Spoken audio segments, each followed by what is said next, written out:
नमस्कार, आदाब। मैं सुलिंदर परिहार और आप जुड़ चुके हैं NH1 न्यूज़ के साथ। और आज हमारे साथ बात करने के लिए BDC गुंदना शशाद नटनू साहब हैं। तो सबसे पहले तो आपका स्वागत है NH1 न्यूज़ में। शुक्रिया शुक्रिया।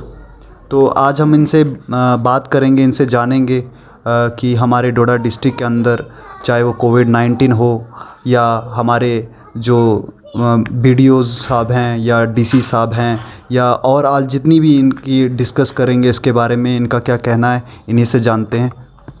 जी सुरिंदर जी, सबसे पहले तो मैं आपका शुक्रिया अदा करता हूँ कि आपने वक्त निकाला और हमसे बात करने का आपने ये समय निकाला।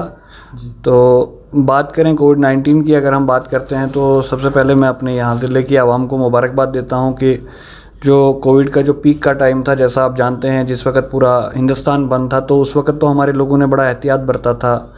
जब गवर्नमेंट की कोई भी SOP आई थी या डिस्ट्रिक्ट एडमिनिस्ट्रेशन की कोई भी गाइडलाइन आई, चाहे हमारे ब्लॉक के अंदर मेरे से कोई लोगों को कोई भी मैसेज गया तो उस पर लोगों ने पालन किया। लेकिन उसके बाद अगर आपको मैं बात करूं कि थोड़ा सा स्ट्रेटजी में जो है वो गवर्नमेंट के एंड से ही थोड़ा सा आप देखेंगे, अगर उसको फेलियर हम कहेंगे तो वो भी दुरुस्त है कि आप देखें कि इस वक्त हिंदुस्तान की इकानमी, पूरे मुल्क की इकानमी को आप देखें हम कहाँ पहुँच गए हैं। तो वैसे ही यहाँ डिस्ट्रिक्ट के अंदर भी वैसा ही हो रहा है कि डिस्ट्रिक्ट के अंदर ये जो कंटेनमेंट जोन बनाए गए हैं, जो डिस्ट्रिक्ट कमिश्नर्स को जो पावर दी गई है गवर्नमेंट द्वारा कि आप अपने कंटेनमेंट जोन बना सकते हैं। जैसे आपने पिछले दिनों देखा, यहाँ भी प्रोटेस्ट हुआ और भद्रवा में भी हुआ। तो ये बड़ा अनफॉर्चुनेट है कि कहीं ना कहीं पॉलिसी को जो है समझना चाहिए, पॉलिसी को एक इख्तियार करना चाहिए, चाहे हमारे डिप्टी कमिश्नर साहब हों या डिस्ट्रिक्ट की सारी एडमिनिस्ट्रेशन हो, तो इनको इसके ऊपर एक पॉलिसी बनानी चाहिए जिससे यहाँ का मज़दूर, देखें सबसे बड़ी बात है हमारे ज़िले के अंदर जो है लोग ज़्यादा मज़दूर तबके से हैं, ज़्यादा रेडी वाले हैं, ज़्यादा दुकानदार भाई हैं, ज़्यादा मतलब छोटे तबके के लोग हैं। जब तक इनको कहीं ना कहीं से रियायत, कोई ना कोई स्ट्रेटजी एडमिनिस्ट्रेशन बनाएगी, तो मेरी गुजारिश रहेगी DC डोडा से कि यहाँ पे एक ऐसा कोई सिस्टम लाया जाए, कोई पार्ट वाइज जो है, अगर सुबह 10 बजे से 2 बजे तक एक किस्म की दुकान खोले तो 2 बजे से 4 बजे तक या 6 बजे तक दूसरी दुकान खोले। उससे क्या होगा कि हमारा यहाँ का इकोनॉमिक जो स्ट्रक्चर है वो भी चलेगा और लोग भी जो है मुश्किलात से दो चार नहीं होंगे। जैसे आप जानते हैं कि आज आप पूरे ज़िले के अंदर या पूरे स्टेट की बात करें तो ज़िले के अंदर आप देखेंगे हर जगह से क्राइसिस है, हर जगह किससे सुनवाई आती है कि यार यहाँ ये है, वहाँ वो है। चाहे आप नरेगा को लेके चलें, MG नरेगा को लेके चलें, कोई भी स्कीम को लेके चलें, क्योंकि लोग बेरोजगार हो चुके हैं। मेन जो पॉइंट है इस वक्त, लोग जो है फ्रस्ट्रेटेड है, लोगों के पास पैसा नहीं है। क्योंकि हमारा जो पहाड़ी इलाका है, डोडा ज़िला जो है, इसमें पूरा का पूरा तो है पहाड़ी लोग हैं। आपको पता हो, अगर आप भी यहाँ से हैं, आपको पता है कि जो मैं अपने ब्लॉक की बात करूँ तो 70% जो मेरी आवाम है वो लद्दाख, लेह, शिमला, करगिल अपने दिहाड़ी के लिए वहाँ जाते थे। जब से ये लॉकडाउन हुआ है वो लोग भी परेशान हैं, उनके पास काम का कोई वो नहीं है, कोई बंदोबस्त नहीं है। जो यहाँ रेडी वाले हैं, रेडी वालों की बात करते हैं, दुकानदार की बात करते हैं, पिछले 8 महीने से वो लोग बंद पड़े हुए हैं।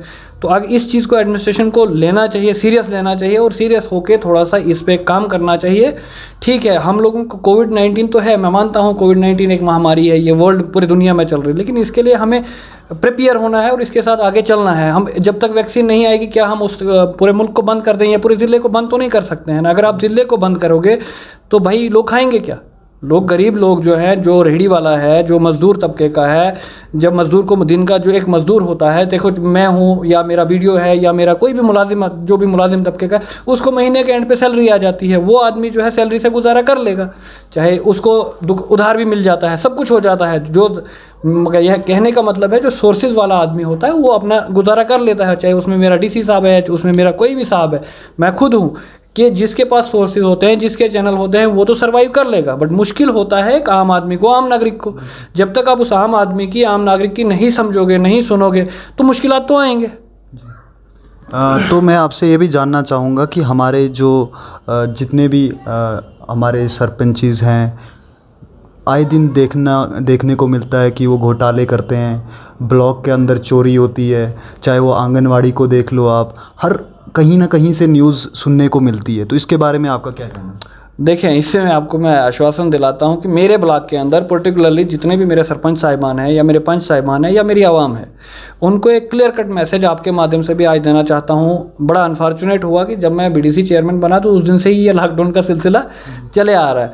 तो अगर ये लॉकडाउन नहीं होता तो मैं लोगों के बीच में जाता, लोगों से बात करता, चाहे कहीं भी करप्शन की अगर बात है तो मैं अपनी बात आपको करूँगा। मेरी तरफ से बिल्कुल करप्शन के साथ कोई टॉलरेंस नहीं है।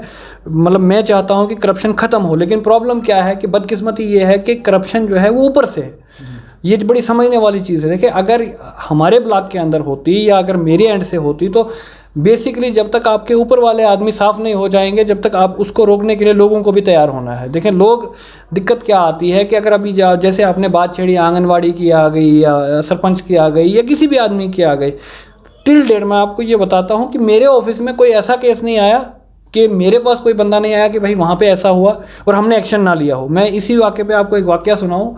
ये पिछले दिनों कोई सोशल मीडिया पे एक चला कि किसी VLW और किसी GRS ने जो है जी कोई ब्राइब कहीं से पकड़ा हुआ है। तो मैंने ऑन स्पॉट वीडियो को अपने फ़ोन किया और मैंने कहा, बेसिकली मेरी कुछ हेल्थ भी ठीक नहीं थी तो मैं घर पे ही था, मैंने वीडियो को फ़ोन किया, मैंने कहा ये इशू उठा है तो इसके लिए आप कमेटी फ्रेम करो और उनको एक्सप्लेनेशन निकालो, उनसे जवाब पूछो कि ये क्या इशू चल रहा है, बट थ्रू सोशल मीडिया। ऐसा नहीं है कि कोई कंप्लेनेंट मेरे पास आया हो या मेरे वीडियो के पास आया हो। देखो, जब कंप्लेनेंट आगे आता है, जब हमारे पास कोई प्रूफ होगा तो वी विल टेक एक्शन। ये मैं आपको आश्वासन देता हूँ। क्लियर कट डायरेक्शन है वीडियो को भी मेरी तरफ से, या जैसे ICDS में मेरा CDPO आता है या एजुकेशन में मेरा ZDO आता है, जो भी आदमी जहाँ पे भी है, हमारा ब्यूरोक्रेट जहाँ पे भी बैठा हुआ, क्लियर कट डायरेक्शन उनको मैंने पहले जब फर्स्ट मीटिंग ली है कि करप्शन पे नो टॉलरेंस। बिल्कुल। एडमिनिस्ट्रेशन जो है, एडमिनिस्ट्रेशन अभी कोविड-19 चल रहा है, महामारी है पूरे देश में, तो हमारी एडमिनिस्ट्रेशन और हमारे जो हेल्थ में है, क्या वो भी करप्शन कर रहे हैं? देखिए, कहीं ना कहीं सुनवाई तो है, गूंज तो है करप्शन की। ऐसा नहीं है कि करप्शन नहीं है। अगर करप्शन नहीं होती तो ये गूंज नहीं होती। पर एक और साथ इसके साथ पहलू देखो, मैं आपको बताऊंगा कि मैंने पहले भी बताया कि करप्शन अपनी जगह है, वो पूरे हिंदुस्तान में है, वो पूरे स्टेट में है, हमारे ज़िले में भी है। बदकिस्मती ये है कि जब एक एलीट तबका जो होता है, देखिए करप्शन कैसे रुकती है, या तो लोगों को तैयार होना है, लोगों को अपना तैयारी करनी है, काम पूरे करने हैं, लोगों को ये ठान लेनी है कि हम किसी को कुछ नहीं देंगे। देखो, ज़बरदस्ती तो कोई ले नहीं सकता है। अगर आप मुझसे कुछ मांगते हैं तो मैं अगर नहीं दूंगा, आप क्या कर लोगे? करप्शन वो कोई देना तो नहीं है ना, मैंने आपका कुछ देना। तो कमीशन जो होता है, अगर कमीशन की बात की जाए, अगर मेरा सपोज करें आप मेरा VLW कहीं पे कमीशन मांगता है या मेरा कोई भी मुलाजिम मांगता है जो मेरी जो ब्लॉक की जुरिडिक्शन, मैं आज लोगों को क्लियर करता हूँ ये कि मेरे ऑफिस से ये डायरेक्शन है क्लियर कट कि कोई भी कमीशन नहीं दे। अब अगर लोग अपना, बेसिकली अनफॉर्चुनेट ये है कि लोग कहीं ना कहीं खुद भी गलत हैं। गलती लोगों की क्या है कि वो ये चाहते हैं कि इस दुनिया में जल्दबाजी है हर आदमी को, वो मुझे भी आपको भी, अगर कहीं जाएंगे कि रूटीन वर्क कोई नहीं चाहता है। प्रॉब्लम क्या हो जाती है कि आप चाहोगे कि यार अगर 10 रुपये लगेंगे लेकिन मेरा 1 घंटा बच जाएगा। वहाँ से जब ये रास्ता बन जाता है, ये चेन बन जाती है, फिर ये करप्शन जो है बढ़ जाती है। और जब ऊपर से लोग करप्ट बैठे हुए हों तो आप नीचे क्या करोगे? बदकिस्मती ये है कि जब आपके ऊपर वाला टोला जो है, एलिट तबका जिसे कहते हैं, कि अभी मैं ब्लॉक की बात करूंगा तो अभी मैं ब्लॉक का सुप्रीमो मानो आप, चेयरमैन हूँ मैं, मेरी जुरिडिक्शन है ब्लॉक की। अगर मैं करप्ट हो जाता हूँ, अगर मैं करप्ट बनूंगा तो मेरे मुलाजिम तो खा जाएंगे लोगों को, क्योंकि उनको मेरा गो अहेड होगा, भाई उन्होंने जमा करना है, इकट्ठा करना है तो मेरे को भी देंगे जब मैं करप्ट हूँ। अगर मैं करप्ट नहीं हूँ, देखिए आप, अगर जिस दिन से मैं इस ब्लॉक के अंदर चेयरमैन बना हूँ तो मेरा ये गोल है कि मैं इसको करप्शन से मुक्त करूँ। मैं इसमें एक डेवलपमेंटल एक प्रोसेस, जैसा आपने देखा भी होगा कि पिछले 70 साल की जो तारीख है हिंदुस्तान की या हमारे जम्मू कश्मीर की, तो आपने गुंदना रोड देखा होगा, जिस पे हमने बड़ा काम किया कि ऊपर वाले के दिया से आज गुंदना आप साइकिल लेके जा सकते हो। और उसमें मैं DC डोडा का भी, सागर जी का भी बहुत बहुत धन्यवाद करता हूं कि उन्होंने इसी कोविड-19 के, आपने सुना होगा कि जब ये पीक पे था तो तब उन्होंने एक दौरा किया था मेरे साथ, जिसमें एक JE साहब और एक AWD साहब सस्पेंड भी हुए थे।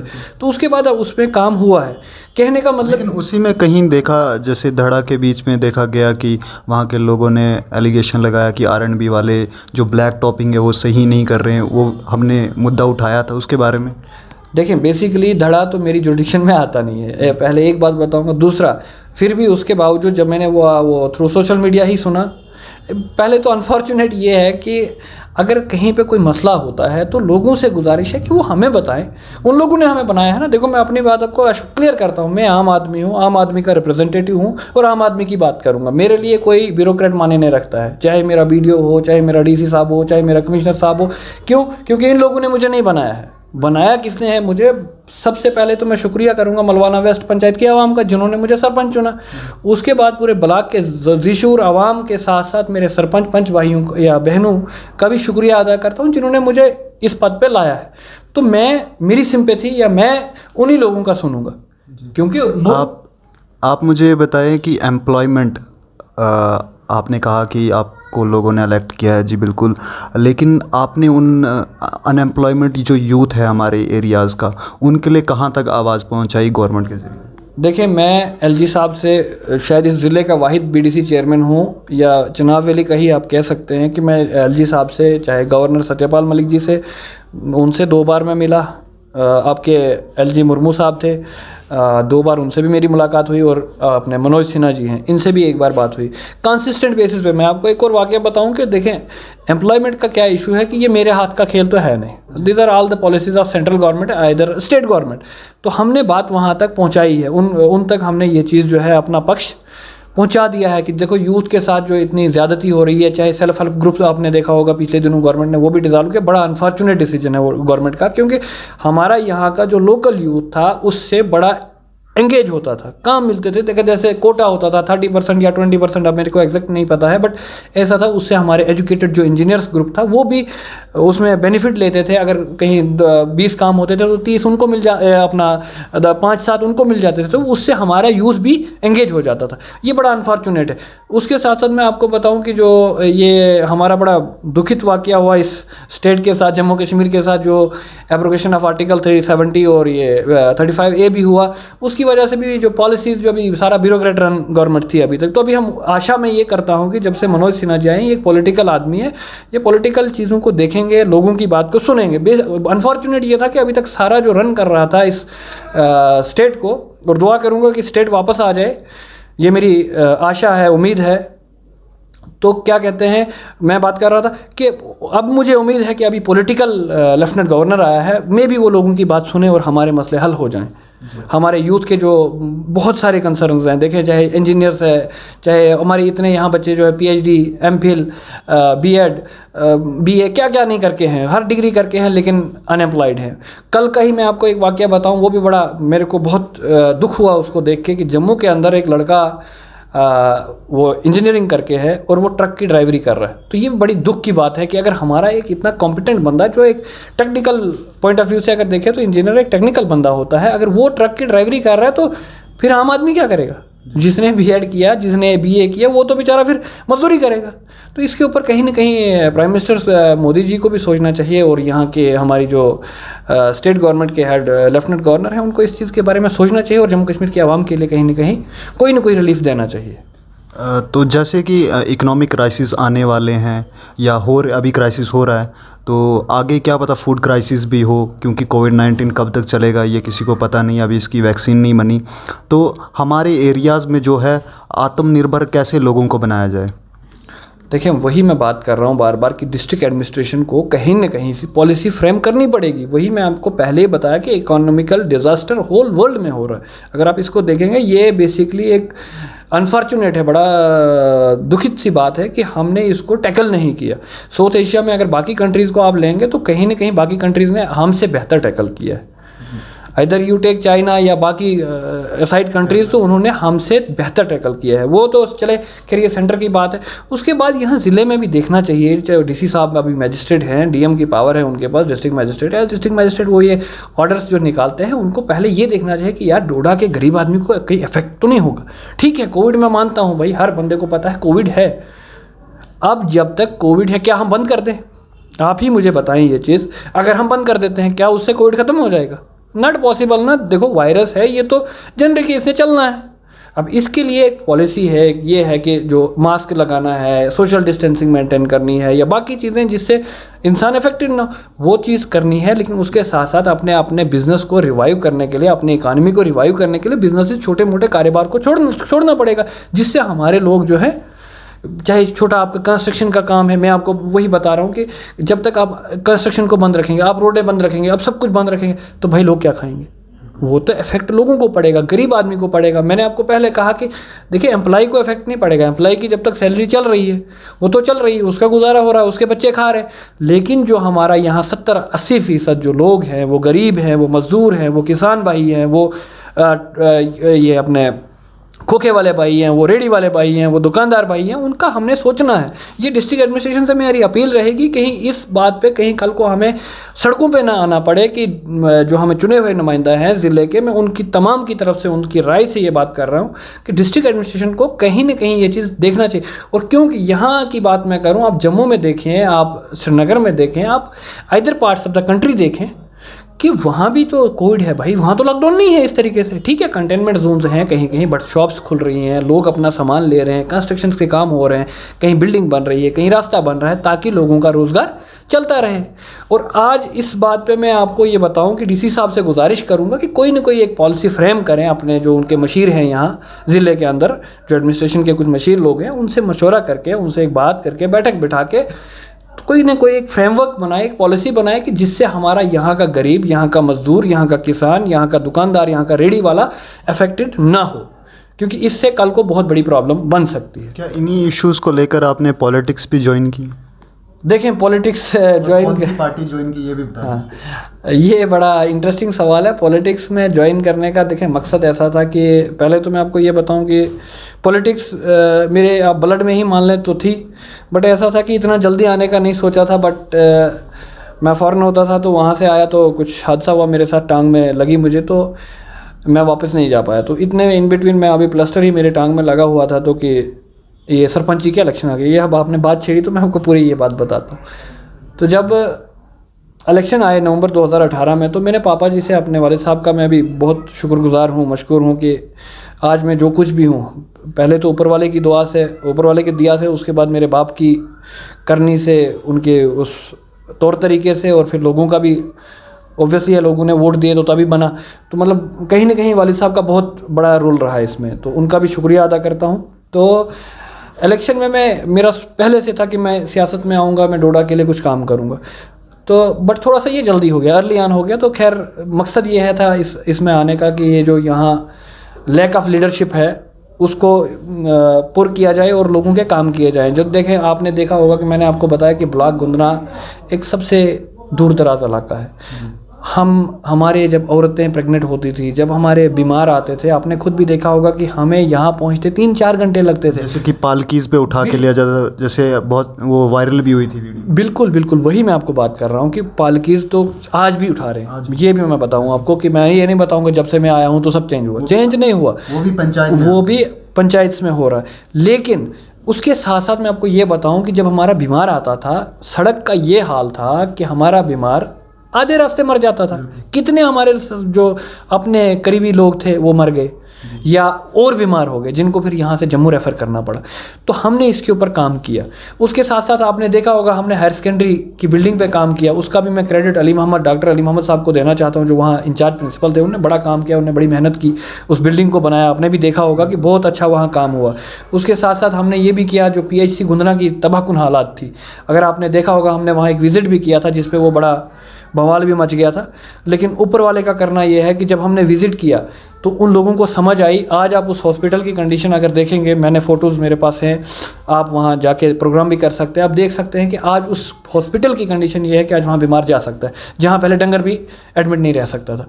तो काम कहीं ना कहीं हो रहे हैं। लेकिन बदकिस्मती ये है कि साथ ये जो कोविड का महामारी है, हालात थोड़े से टेंस हैं, स्टेट से UT बनना, तो इससे भी थोड़ा सा जो है हमें काम करने में दिक्कत आई। अभी लोग सभी मजबूर हैं, सभी को आज जितने भी पॉलिटिशियन हैं या जितनी भी पॉलिटिकल पार्टीज़ हैं, सारी चुप हैं। तो क्यों नहीं लोगों के राइट्स के लिए लड़ रही है कोई? देखें, ये बड़ा कठिन सवाल है, क्योंकि मेरा तो कोई पॉलिटिकल पार्टी है नहीं। अभी आपने ज्वाइन किया है तो आप क्या करेंगे? अभी मैं आपको बताता हूँ कि मैं जो BDC चेयरमैन बना हूँ, इसमें कांग्रेस पार्टी और नेशनल कॉन्फ्रेंस की मेरे को भरपूर सपोर्ट थी।